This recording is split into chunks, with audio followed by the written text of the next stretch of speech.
Welcome to Luca is a Billionaire, where the only thing I invest in is your answers.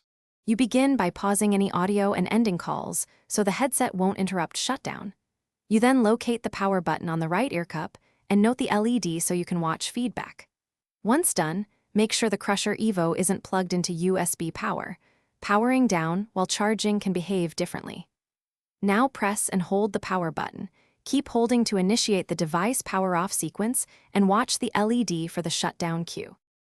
You press and hold the power button steadily. About 4 seconds is typical, and you'll use the LED and sound to know what's happening.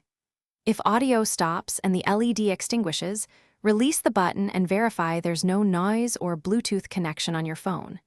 If the LED instead blinks or the headset enters pairing, don't panic. Release, then press and hold again a little longer to reach full shutdown. Make sure you feel the button click and keep steady pressure while watching. You finish by confirming the Crusher Evo is disconnected from your phone's Bluetooth and that no audio resumes. That proves the unit is off. Once confirmed, store the headphones somewhere safe to conserve battery. If the headset won't power down or is unresponsive, plug it into a charger for 5 to 10 minutes and try the hold sequence again. Low battery can prevent shutdown.